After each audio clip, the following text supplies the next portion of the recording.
medcram.com. Welcome to another MedCram lecture. We're going to talk about mechanical ventilation. And this is meant to be an introduction to mechanical ventilation. So if you've never done mechanical ventilation before, we're going to introduce you to the basics so you can go in and actually feel competent about managing a patient on the ventilator. This is often a daunting task because typically these patients are critical, but actually the basics are fairly graspable, and this is a series that's going to actually go through a number of different lectures, and we're going to start with the basics starting right now. The first thing you got to know is you've got to know the definition of some of these things, okay? So you've got the patient, then you've got this thing coming out of their mouth. That's the endotracheal tube. We're going to show this a little bit more later. And then you have it hooked up to a big machine with a bunch of knobs on it and dials and output. This is what we know as the ET tube. That's the endotracheal tube. And then finally, you've got the actual ventilator. That's important to know because sometimes people are intubated. That means we put a tube down into their mouth because they need airway protection. In other words, because they can't protect their airway. They can't protect liquids and solids from going down their airway where that stuff shouldn't go.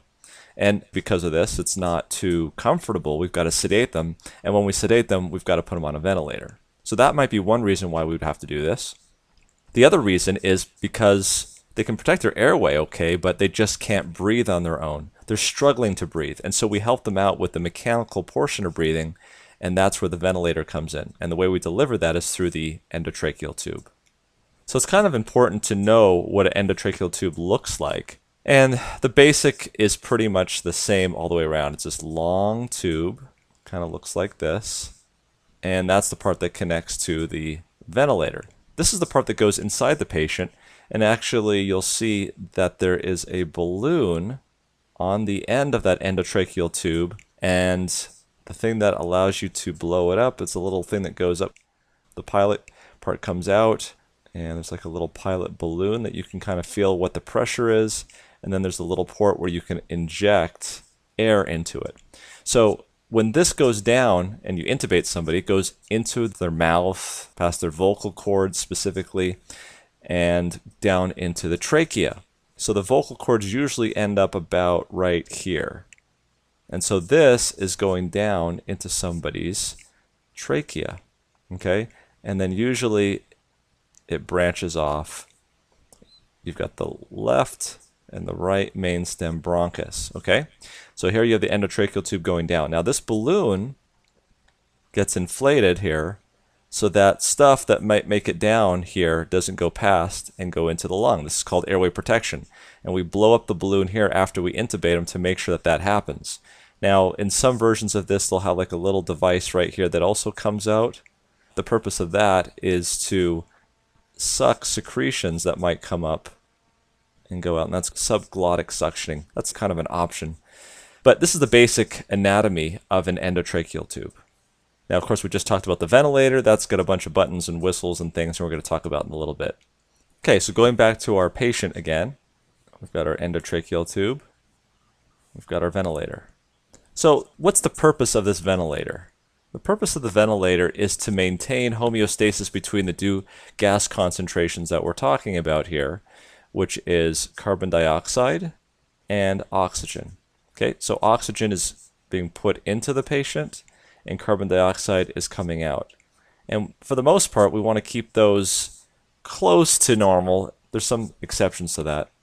Here's the point though. There's many different ways to put air into somebody, okay? We can say we're going to put air into somebody based on volume. So we're going to put a certain X amount of volume into somebody and then let it come back out. That's one way of doing it. Another way of ventilating somebody is saying we're going to inflate them to a certain pressure. So we're going to have this ventilator put a certain amount of pressure into the patient, and then when that pressure is released, then it's going to come back out. So we can do that. Now, we can do it at a certain rate.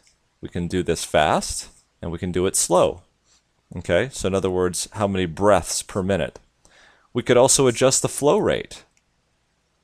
So in other words, yes, we can put a certain volume in, but we can give that volume slowly, or we can give that volume very quickly. The other thing that we can do is we can decide how much pressure to leave in there at the end of when we put the air in, and then we can decide how much pressure to leave in there after we're done putting the air in. Finally, we can decide how much oxygen we want to put in there. We can put a lot or we can put a little. Now, just to further complicate this, just so you kind of see where we're going with this, we can have the ventilator be in charge of when the patient gets a breath, or we can have the patient be in charge of when they want to get a breath. So think about all of these different variabilities, and now you can quickly see how there are so many different ways that you can ventilate somebody, and each one of these ways is a different mode of ventilation. You may have heard of these before, like AC or SIMV or pressure support or CPAP.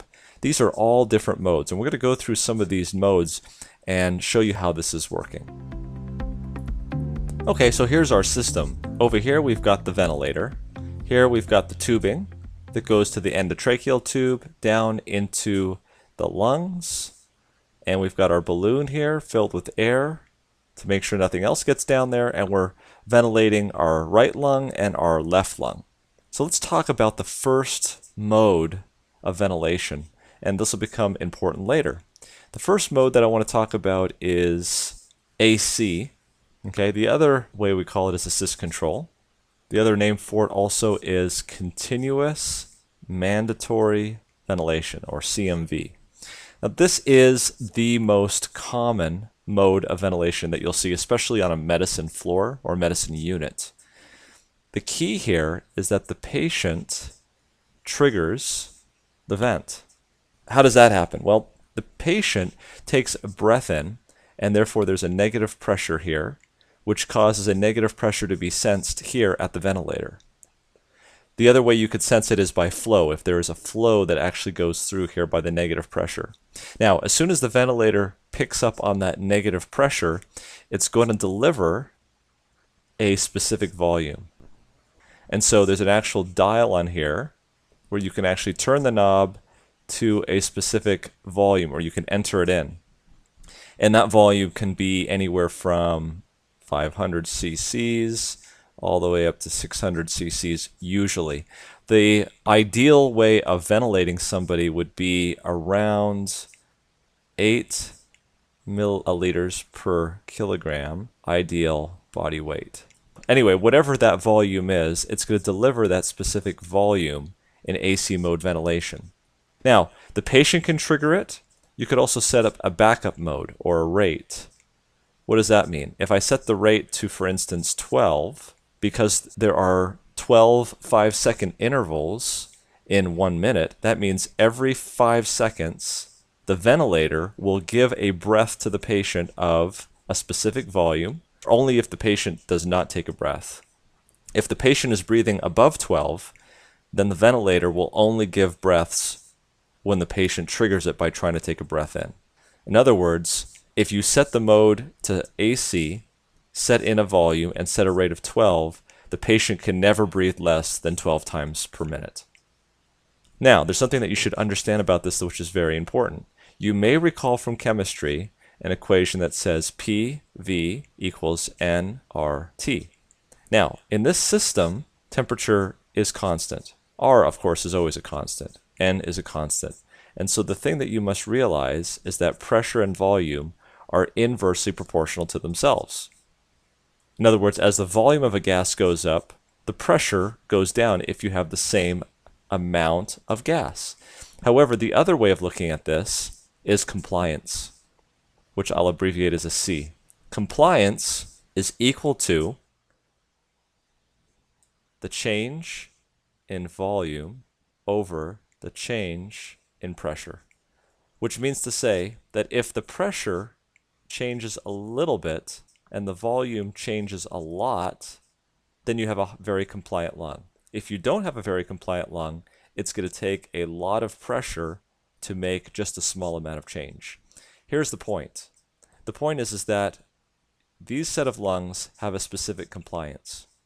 And if you are delivering a specific volume into these lungs, you are going to get a specific pressure after you deliver that volume.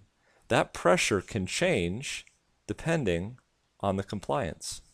The point of this is that you need to have a readout that tells you what the pressure is in that lung, so you can know what the compliance is. So in other words, in this mode of ventilation, you set the tidal volume, and the ventilator will tell you what the pressure is. So you're setting the tidal volume, you're setting how much volume of gas is going to go into the lung, and based on the compliance of the lung, it will tell you what the pressure is. If the compliance of the lung goes down, then typically you'll have higher pressures. If the compliance of the lung is very high, in other words, a very compliant lung, then your pressures are going to tend to be on the lower side. Now, let's make this converse to pressure control. In pressure control, what we're doing is we're setting a pressure. In other words, we're going to decide how much pressure we're going to ventilate this patient with. And so, as you can imagine, if we're setting a pressure, there is a specific compliance to this lung, depending on what state it is in. And if we set a certain pressure, if the compliance of this lung is very low, then you can imagine we're going to have lower volumes. However, if the compliance of this lung is very high, then we're going to have higher volumes. Because remember, compliance is equal to the change in volume over the change in pressure. So in pressure control, you can also have the patient or time triggering a set change in pressure. And depending on the compliance, the volume can change.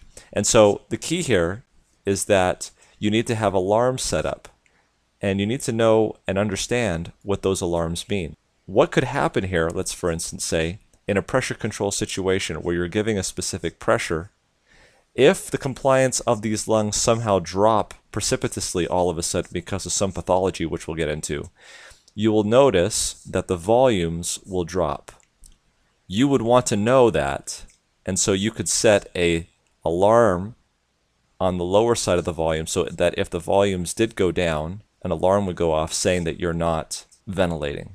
Conversely, if you were back in our previous mode, which was assist control, and you're setting a certain volume, if the compliance of the lung dropped in that situation, then as you would realize, the pressure would start to go up because you're trying to put a set amount of volume into a low compliant lung. And when that happens, the pressure goes up. The pressure would then trigger an alarm. So the point here is in pressure control, you're setting a pressure and your output to read is your volume. In AC, it's the flip of this.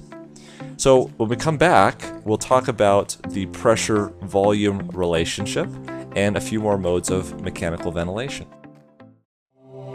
Cram.com. Welcome to another MedCram lecture. We're going to continue in our series here. We're going to talk about additional modes of ventilation, specifically now CPAP or PEEP. Okay? CPAP is typically the term that is used if this is non-invasive ventilation. In other words, if instead of putting a tube down into someone's throat, we instead did a mask to fit over their face, like a BiPAP mask or a CPAP mask, in fact, is what it's called. So that would be more CPAP. If you have a ventilator on and invasively, then it's kind of known as PEEP. So what is this? What is this mode of ventilation? This mode of ventilation is simply, you're not dialing in a vent setting. You're not dialing in a specific volume. In fact, what you are dialing in, however, is a pressure. But this pressure is continuous. In other words, it doesn't matter whether the patient is breathing in or whether the patient is breathing out. They're always getting the same amount of pressure. And so you can set CPAP anywhere from 5 centimeters of water pressure all the way up to 20. PEEP can be anywhere from 5 to 20 as well.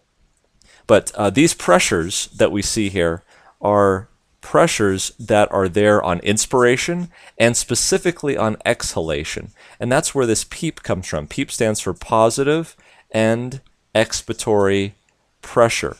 That positive end expiratory pressure is there even at the end of exhalation, so that when you breathe out, instead of having 0 pressure in your lungs, there's actually still pressure in there. So let's say if it's set to 5, there's still pressure of 5 in your airways. Now, what's the purpose of this? So basically, you're breathing in and out with the same pressure. This could have a lot of good impact in the non-invasive mode if you've got obstructive sleep apnea, because that pressure in your airway is going to keep your tongue forward. It's going to keep your airway open so that you don't have obstructive sleep apnea. In the invasive mode of ventilation here, remember these airways come down to small little tiny airways where they have little grape-like clusters. That PEEP, or that positive end expiratory pressure, is really good at keeping those alveoli open and what we call recruited. So if you'd like to keep those alveoli open, you can increase the PEEP on the ventilator, and usually it's its own switch here, or basically its own dial, where you can increase the positive end expiratory pressure. The next mode of ventilation is called pressure support, or just PS. Now, this is kind of like PEEP and CPAP, except it only occurs on inhalation. So this is kind of like AC, except that instead of delivering a specific volume, this patient is going to get a certain amount of pressure. So it delivers a specific pressure support for each breath. Now the patient initiates all the breaths. So patient initiates each breath. This is a little different from pressure control, where in pressure control you can actually set the rate. So higher pressure supports give bigger breaths. The bigger the pressure, the bigger the breath is going to be. This is a very popular weeding mode of ventilation, as well as CPAP from what we talked about. So we've already talked about 4 different modes. We've talked about AC, where the patient triggers the ventilator and the patient gets a specific volume of breath. We've talked about pressure control, where the patient or the ventilator can both cause the ventilator to give a specific pressure and then come back down to specific pressure. And we've talked about CPAP, where the patient is on a continuous pressure, regardless of whether or not they're taking a breath in or out. And then we just talked about pressure support ventilation, where on each breath that the patient triggers the ventilator on, they get a specific amount of pressure. That could be anywhere from 5 to 15. Okay? Now we're going to go into these modes a little bit more carefully and kind of dissect them out a little bit more for your benefit. Now there's 4 things that you should know about writing the orders for vent. Okay, the first thing you need to know is you need to write a mode. In this case, we're going to do AC. Remember, that's assist control, continuous mandatory ventilation. This means that whenever the patient triggers the ventilator, he's going to get a certain amount of volume, but you're going to set up a backup rate. Okay, so that's the other thing that you put with this, is the backup rate. So if we put 16, that means the patient is going to receive at least 16 breaths per minute. If he doesn't breathe, the ventilator is going to give that to him anyway. The next thing you're going to put in, since this is AC, is you need to put in a tidal volume. And let's just say it's going to be 550 milliliters. The next thing you put in is the FiO2. So what is that? The FiO2 is the fractional inspiration of oxygen. And let's just say we're going to set it to about 50%. That means 50% of the volume that the patient's breathing is going to be oxygen. And then finally, the last thing that we set is the PEEP. Let's say it's 5.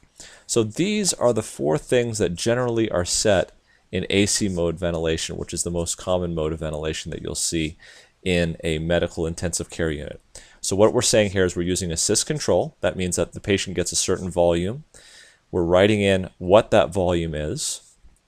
We are putting in how much FiO2 the patient's going to be receiving, how much oxygen, and then how much pressure is going to be left in the circuit at the end of exhalation. Remember, this pressure is there to recruit alveoli.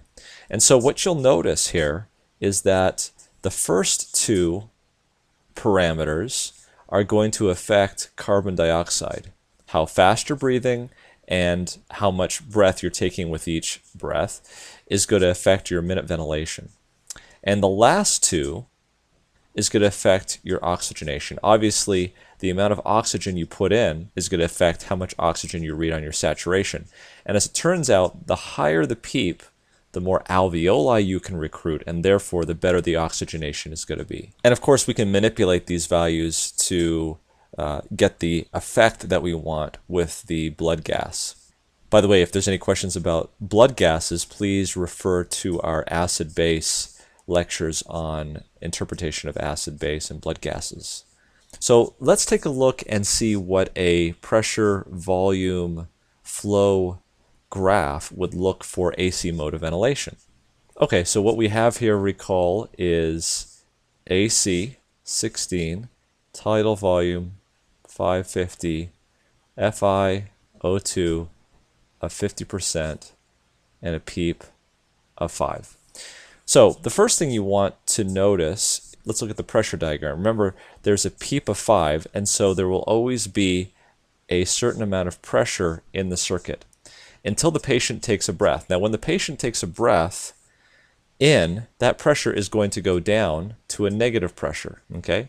And at that point, it's going to trigger the ventilator that it's time to give a certain amount of breath. And so the volume that gets delivered is going to go up to a certain preset tidal volume, okay? And of course, as that volume starts to enter into the lung, the pressure in the lung is going to go up until it reaches the same point at a maximum.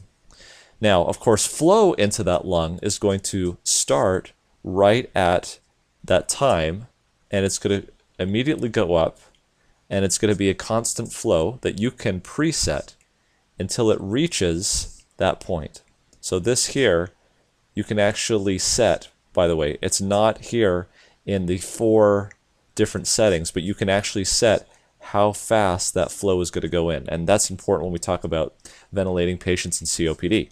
Now, when you have that preset tidal volume that you've set into your ventilator, this is when the ventilator is going to stop giving flow. And what you'll see is flow will not only stop, but flow will start to come out of the patient and start to go back to normal. And of course, when that happens, the pressure in the lung will start to fall back down, but it will not go to 0 because remember, we have a PEEP of 5. That means there's always a pressure of 5 left in there. And of course, when that occurs, volume will come back out of the lung again and come back to 0.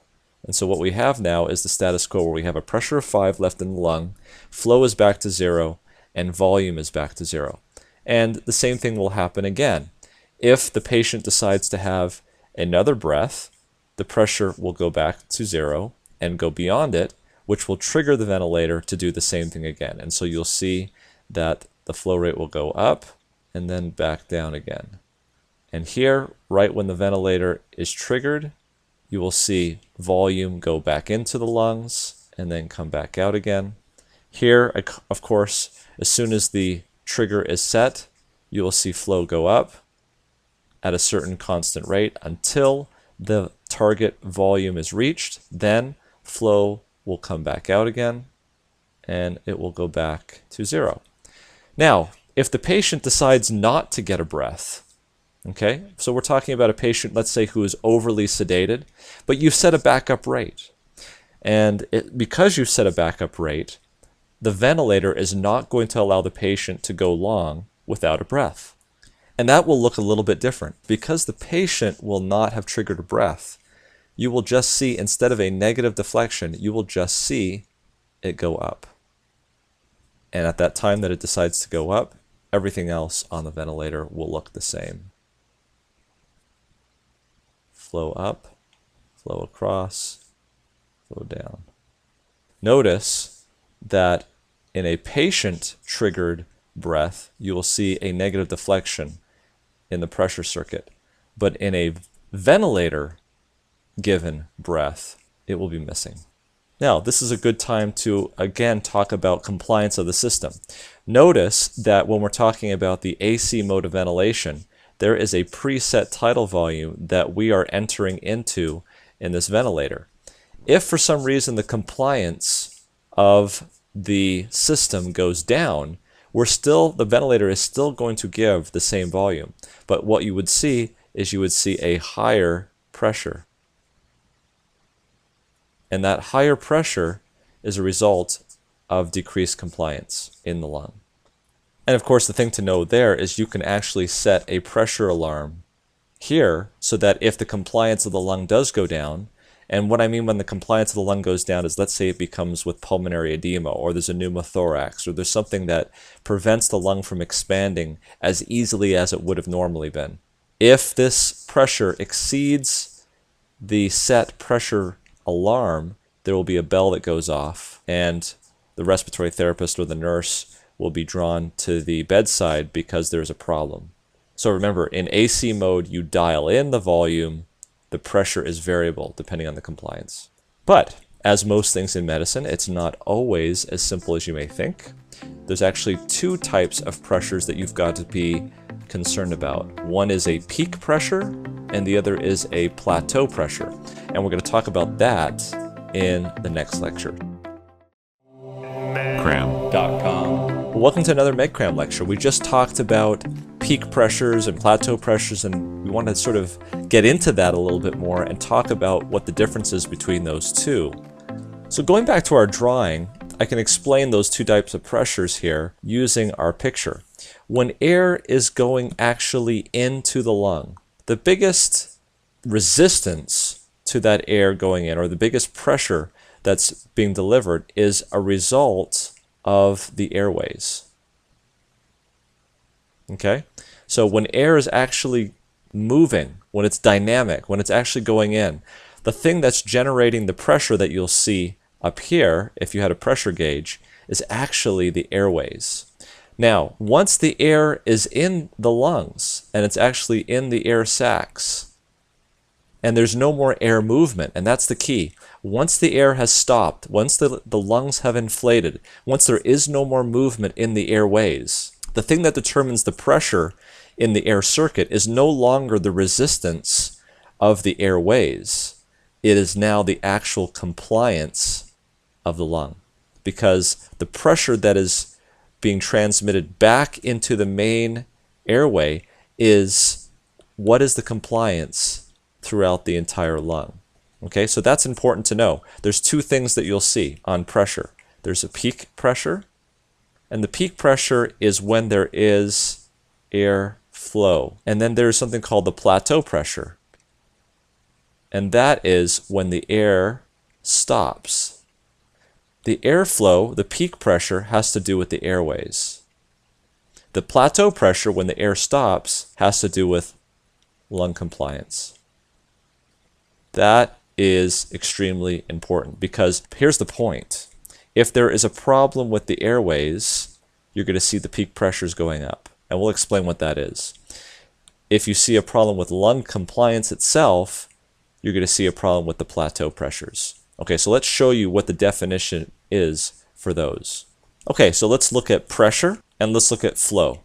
First of all, on pressure. If I am ventilating a patient and I inflate their lungs, the pressure is going to go up, and when I release it, the pressure is going to go down.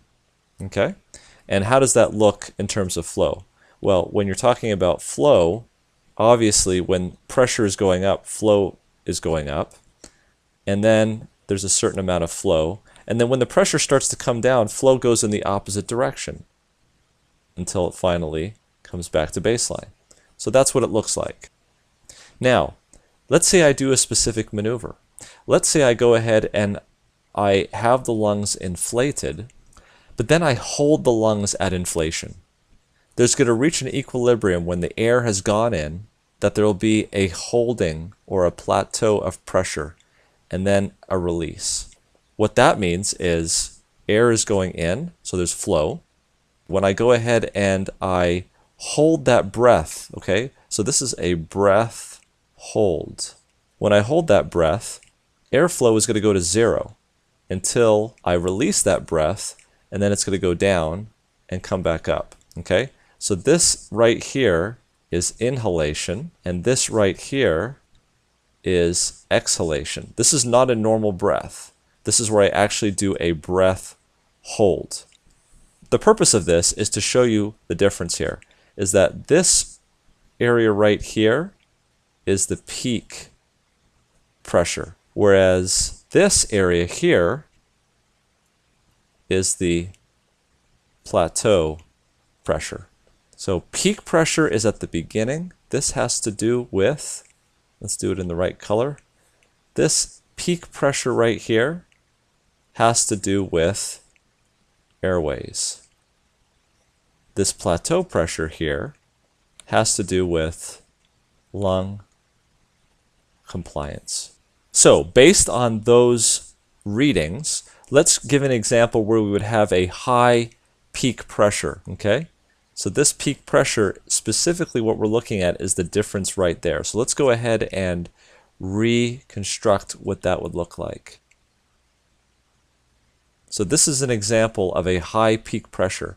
If the difference between the peak pressure and the plateau pressure is greater than 5 millimeters of mercury, that is an elevated peak pressure. Let's take a look at the other extreme. Here, clearly, the problem is not with the peak pressure. Here, the problem is with a high plateau pressure.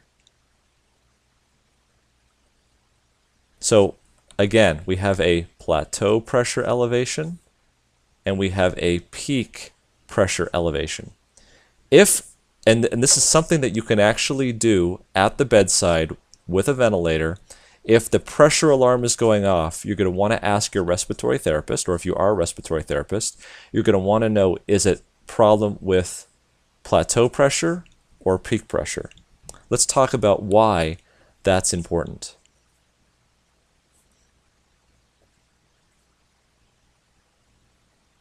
A high peak pressure, remember, has to do with airways. So what are some things that could happen on a ventilator that would give you a high peak pressure? Well, one of them is bronchospasm. If a patient all of a sudden becomes bronchospastic, their peak airway pressure is going to go up. What happens if there are secretions? Specifically dried secretions that are plugging up the endotracheal tube. That could do it as well. A mucus plug, kind of the same lines. Okay? Or the tip of the endotracheal tube is occluded.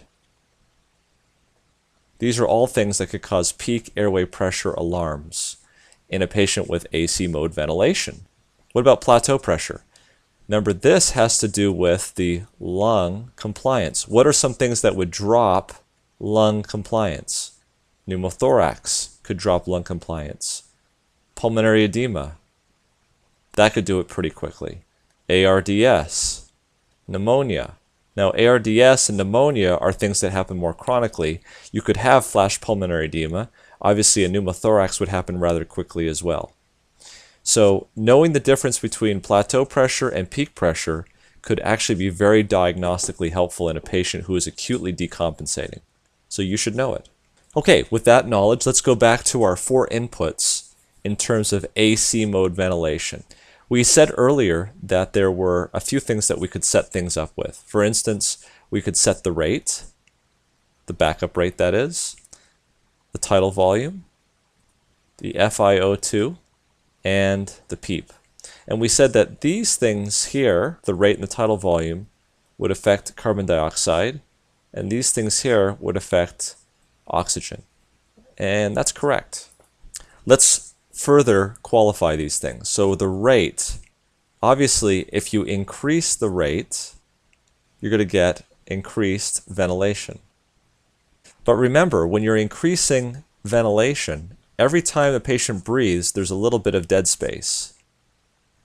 And so you're increasing the amount of dead space.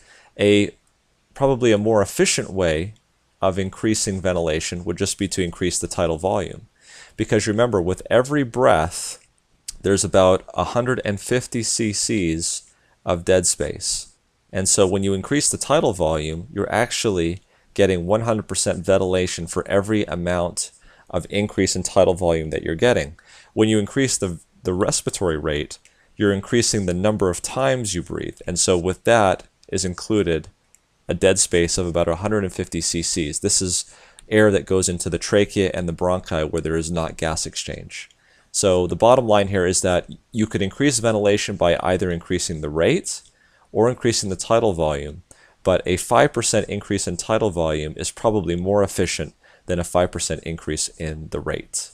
The one thing that I would say is that if you're talking about a patient, however, in COPD, remember they have a hard time getting air out, and so it's possible that the air might not be able to get out before the next breath. This is particularly important if you have too high of a respiratory rate or too much of a tidal volume.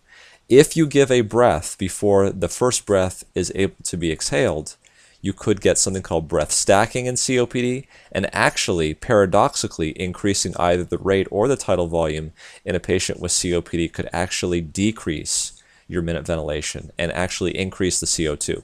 So just be careful of that. The other thing that I would say about tidal volume is that be careful of it being too high, because when the tidal volume goes in and out, remember your alveoli are going in and out. And as a result of that, you could be getting collapsing and opening of your alveoli back and forth. That type of movement can cause inflammation. And that's something that you don't want to have in things like ARDS. So in ARDS, we typically like to have low tidal volumes. And we can talk about that more later. Now, what about oxygen? FiO2 is pretty self-explanatory. Obviously, the higher the FiO2, the higher the PaO2 is going to be. We like to have it, if you can, less than 50%, because FiO2 is greater than 50% can cause bronchitis in the ICU. Now the PEEP, remember, is the pressure left in the circuit, in the lungs, in the alveoli at the end of exhalation. The more pressure there is, the more likely those alveoli are going to be open, and therefore oxygen exchange is going to go up. So PEEP opens up more alveoli, okay? But here's the other problem with PEEP. Remember that if you increase the pressure in the lungs at the end of exhalation, you're also increasing the intrathoracic pressure. Now that could have good effects and that can have bad effects. But remember, what major organ sits inside the thorax? Your heart. And so if you're putting pressure on your lungs to keep the alveoli open, you're also putting pressure on your heart. Now, if you put pressure on your heart, that's going to increase the pressure in the right atrium. Remember, in the venous system, blood flows back to the heart in a process known as venous return.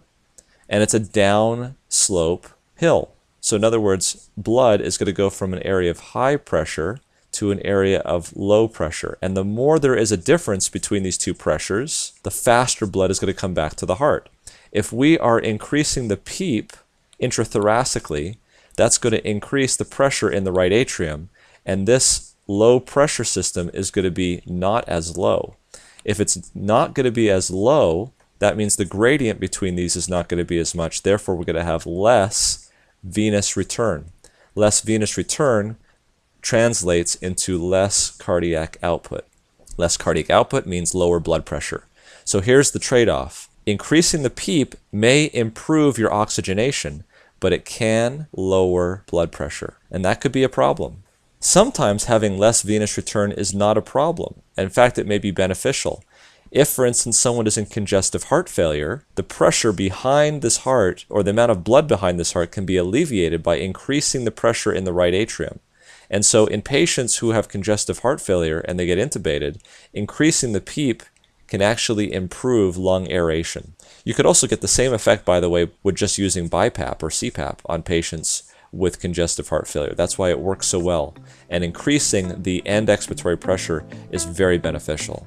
Okay, so since you got the basics down for AC ventilation, let's go ahead and work on a sample problem, and we'll do that in the next lecture.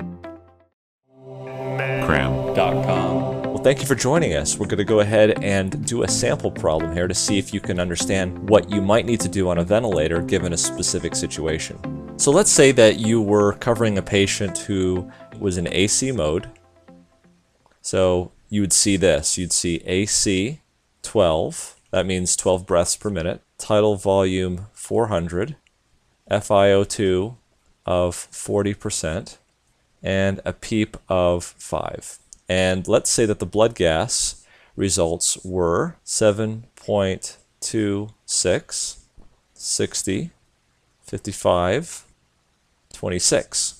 So for those of you who don't know, this is the pH, that's a little low. This is the PCO2, that's a little high. This is the PO2, that's low. And this is the bicarb. And for those of you who don't know how to interpret these, please look at our medical acid-base lectures. The pH is low, the PCO2 is high. Because these are going in opposite directions, this is to be a respiratory disorder. Because the pH is low, it's a respiratory acidosis. So we're underventilating here most likely. And also the PO2 is low as well. So we're under-oxygenating. So what things could we do to these vent settings to improve this patient's blood gas? Let's assume that this patient is sedated. And when I say that, that should clue you into the fact that if the patient's AC is set at 12, that means they're actually probably breathing at 12. That's important because if they're not sedated and they're set at an AC of 12, they could be breathing at 16 or 20 because they're controlling the rate. But if you've sedated them with morphine or Ativan or Versed or some other sedative, then their respiratory center may not be functioning and they may be what we call riding the vent. When they're riding the vent, they're sedated and their AC is at 12. Now, if I were to drop this rate, they would probably follow it down. Or, of course, if I were to increase the rate, they would follow it up. Now, the opposite is true if they're not being sedated. Let's say that they're not being sedated, that their AC backup rate is set at 12, but they're breathing at, let's just say 18. If they're breathing at 18 and I increase the AC rate from 12 to 14, am I really doing any change? No, I'm increasing the backup rate, but because they're breathing well above the backup rate, that is not going to have any effect on the blood gas. But what I'm telling you here in this case is that they are sedated and they are what we call riding the ventilator. So they're at an AC of 12 and they're actually breathing at a respiratory rate, or what we call a spontaneous respiratory rate of 12. So what could we do to improve ventilation and oxygenation? Well, based on our previous discussion, you know that we could increase the AC to 14 or 16. Okay, you could also use odd numbers, but we just like to use even numbers because it's just easier for some reason.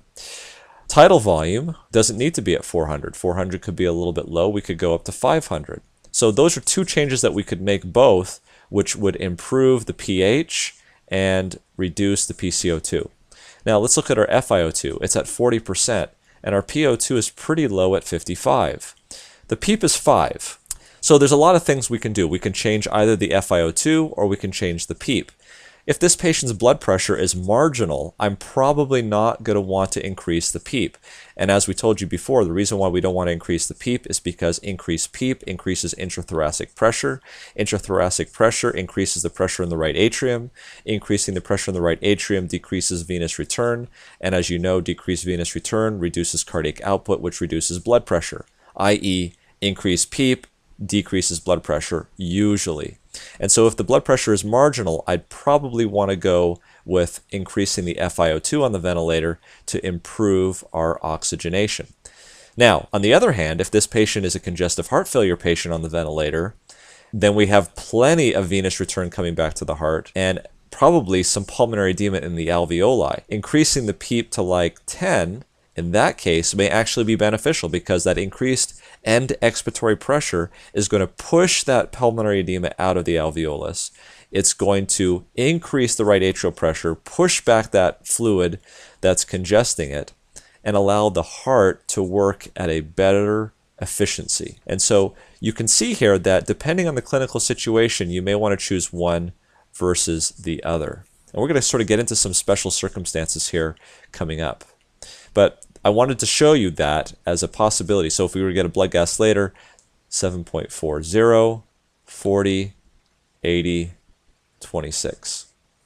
Okay, so now you know how to adjust vent settings. Let us look at a couple of special cases here. Let's look at a thing called ARDS. Now, what is ARDS? ARDS is adult respiratory distress syndrome, or acute respiratory distress syndrome. It used to be known as adult, but it's acute respiratory distress syndrome. This is an inflammatory condition which affects the lungs diffusely, and you can see it after any type of infection. I'm talking urinary tract infection, pneumonia, aspiration, terrible ARDS. And here is basically what happens. The lungs become very stiff, so the compliance of the lungs drops. Because of that, you'll see elevated plateau pressures. Sometimes you get pneumothoraces in the lungs. Here's the key though, you get a restrictive lung physiology. The lungs become very, very stiff.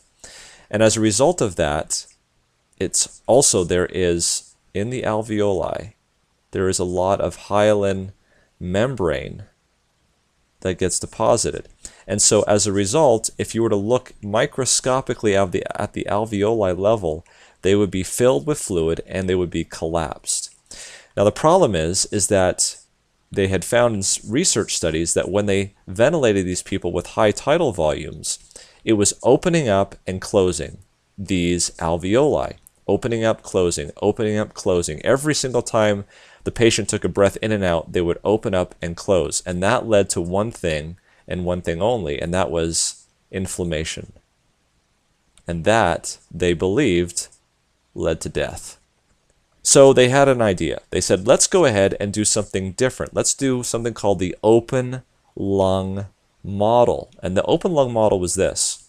Let's go ahead and stent open as many alveoli as we possibly can using high levels of PEEP.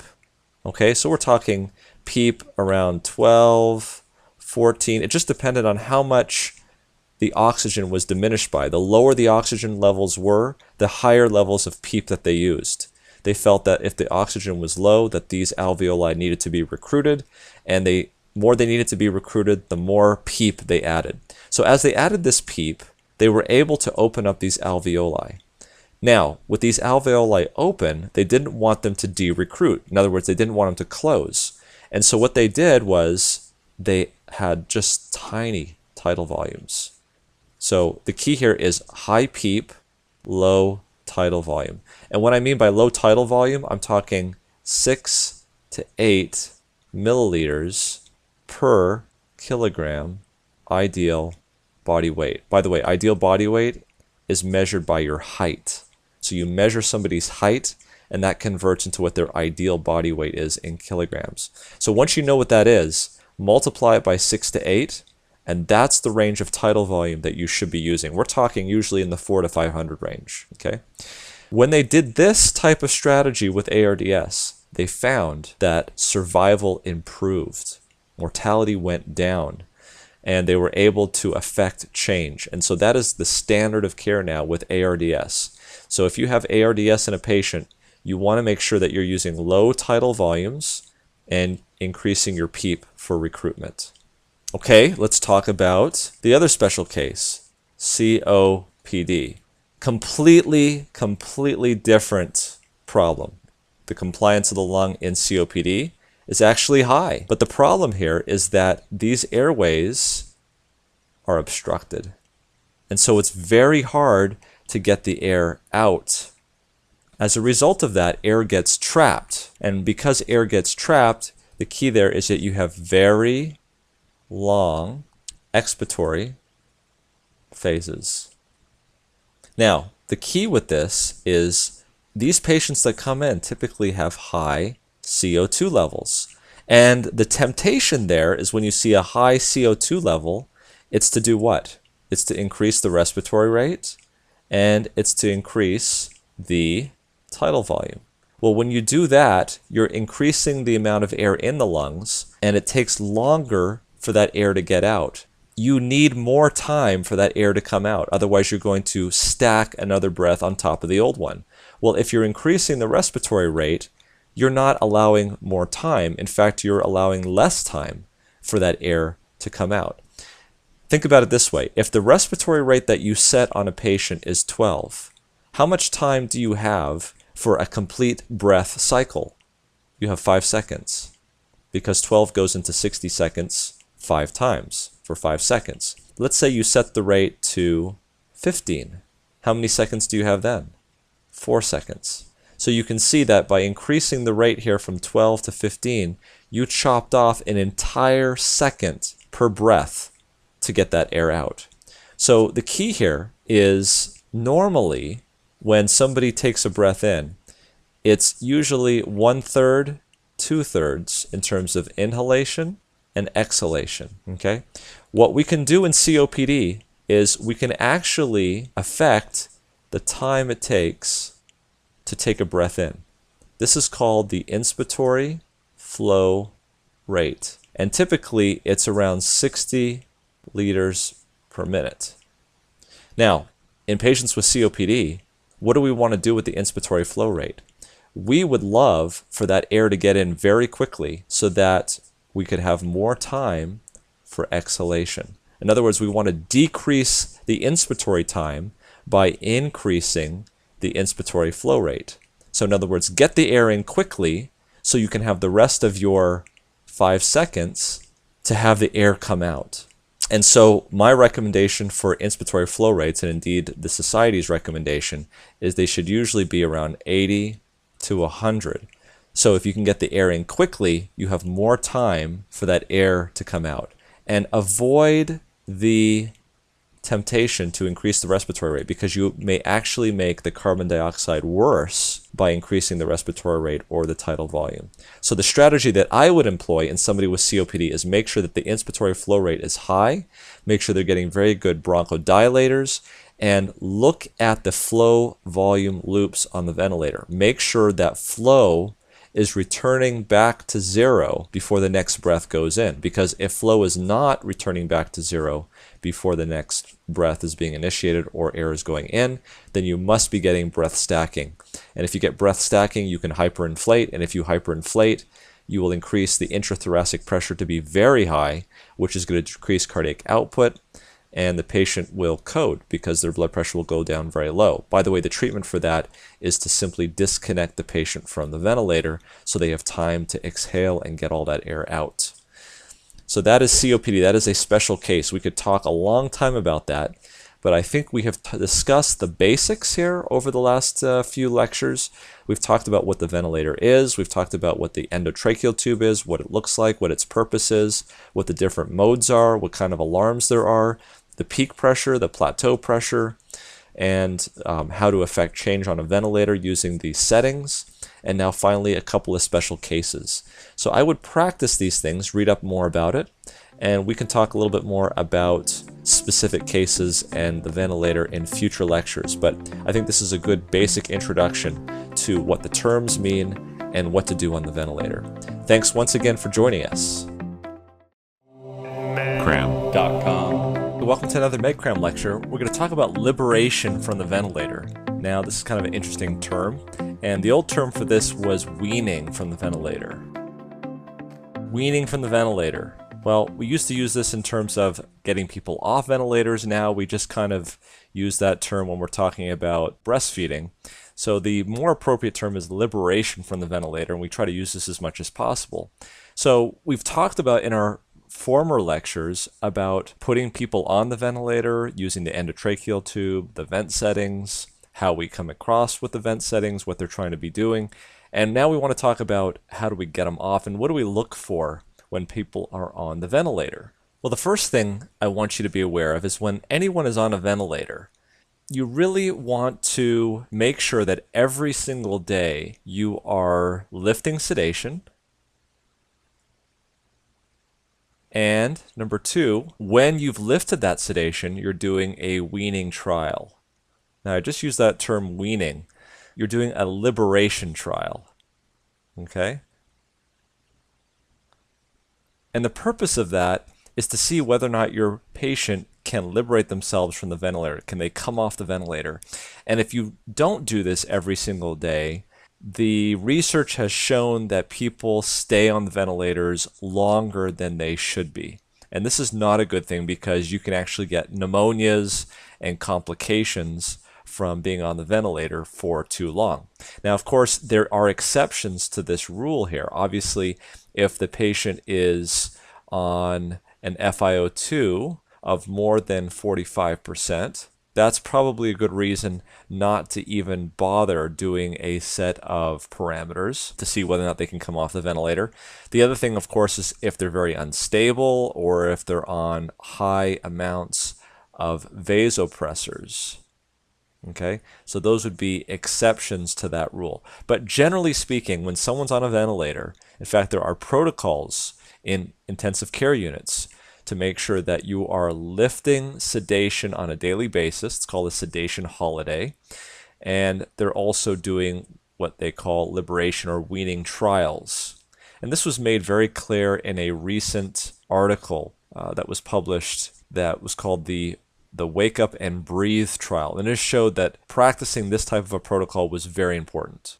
Okay, so let's say your patient has had their sedation lifted and you start a weaning or a liberation trial. What are you going to actually do and see whether or not the patient is going to succeed and come off the ventilator? Well, basically what you're going to do is you're going to do something called an SBT. That is known as a spontaneous breathing trial. So if the patient is on AC ventilation or pressure support or SIMV or some other supportive ventilatory mode, you're going to switch them to some sort of combination of, in most cases, pressure support, which means they're getting a certain amount of pressure with every breath that they take in. And then also they might also be on a specific PEEP, and that's usually around 5 or so. The other mode that you could do is something called tube compensation. And simply this compensates for the resistance of the tube. The bottom line is that there are several different ways that you can do a spontaneous breathing trial. What you want to do is get the support as low as physiological and see how the patient does over the next 1, 2, 3 hours.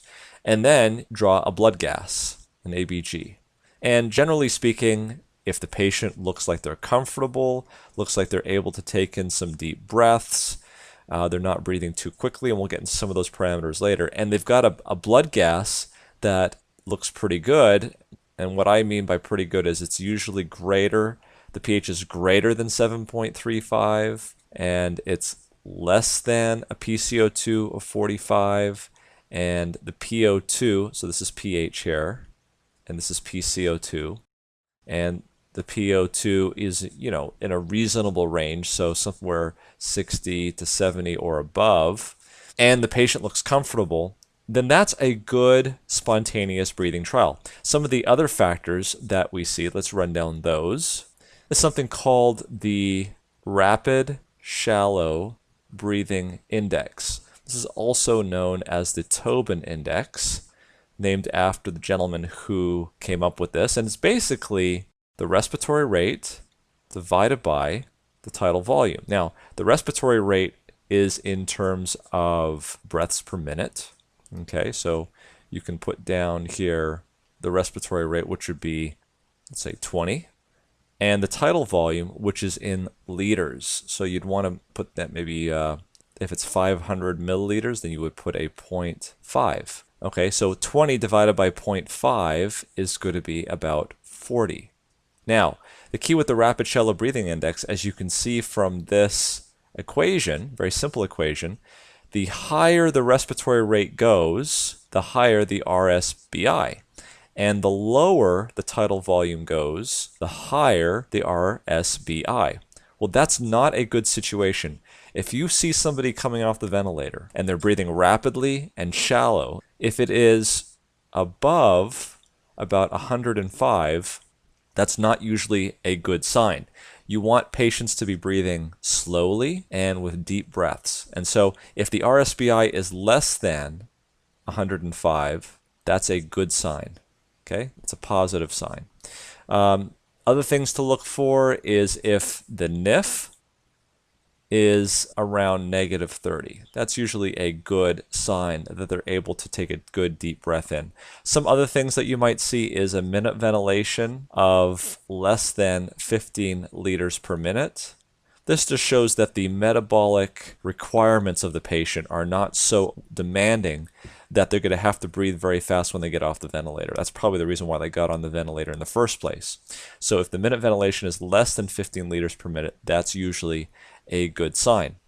Okay, so all of what we've just talked about here since the beginning of this video is in terms of what are the mechanics of ventilation and is the patient ready to come off the ventilator. So these are all numbers that you should look at. I would say that the most important that we've talked about so far is simply what does the blood gas look like at the end of a spontaneous breathing trial after about 2 or 3 hours. But in fact, there are 4 things which I want to talk about. There are 4 specific things on your checklist that you must say, yes, the patient is ready to fly when they're coming off the ventilator. Think about this like as a plane taking off, and you're going through a checklist of things to make sure that everything is working before you lift that plane off. The first thing is everything we've talked about up to this point. Is the mechanics of ventilation good? And the way you can check this one off is if they have completed a spontaneous breathing trial and they've got a good blood gas. So that would be a check. The next thing is mental status. So in other words, is the patient mentally alert enough to protect their airway? And remember now, sometimes this is the particular reason why they got intubated in the first place. So somebody comes in with a drug overdose, obviously their lungs should be working fine. It's just the brain that's running the lungs isn't working fine, and they may swallow stuff and it may go down into their lungs, and that is the reason why people get intubated. So obviously, if it's a factor for them being intubated, it could also be a factor for their being extubated. And so you want to make sure that they can actually protect their airway before you take that endotracheal tube out. And so if they got a good gag reflex and they're awake, you don't have to be, deriving the quadratic formula, but if you feel that they can protect their airway, then that's a good check there. The next thing is secretions. So they may have a good mechanics of ventilation. They may have a good mental status. But if there are copious, thick secretions coming up from the endotracheal tube that you don't feel this patient is going to be able to clear, then you may need to leave the tube in. If, on the other hand, you think that they can, secretions are not a problem, then that's a check. The final thing that we check for is something known as an air leak. And this has something to do with the endotracheal tube itself. Let me demonstrate what I mean by that. So if we've got a trachea, you know that when we put the endotracheal tube in, there is a balloon that we inflate. It's this green thing right here. Now, when that balloon is inflated, it prevents secretions from going down into the trachea. That's how we protect the airway. Now, because of that balloon, there can be swelling that occurs, and so you may actually have such swelling in this area that when you deflate that cuff, in other words, when that balloon is deflated and you put positive pressure into this lung, the air may not be able to get out. Now, normally, when you deflate that balloon, air should be able to come out. You should be able to hear that passing by the trachea. You should be able to hear what we call an air leak. So an air leak is good. It's positive. It's a good sign. But if you've got tracheal swelling and you deflate the cuff and there is no air leak, you do not hear any sound coming up in the patient's mouth, that is probably because there is swelling. And if you were to remove that endotracheal tube, it is possible that your airway could be closed off. So that is not a good thing. So when you're ready to extubate, kind of the last thing we do, if all of these things look good, is we check an air leak. And if we hear an air leak, then all systems are go. So these are the 4 things that I look at before taking the endotracheal tube out of a patient. This doesn't mean that nothing bad is going to happen to the patient. That's why you watch very carefully when you extubate and you see what's going to happen. But these are the 4 things that they've got to pass before I will take that endotracheal tube out. And that is extubating. Thanks for joining us.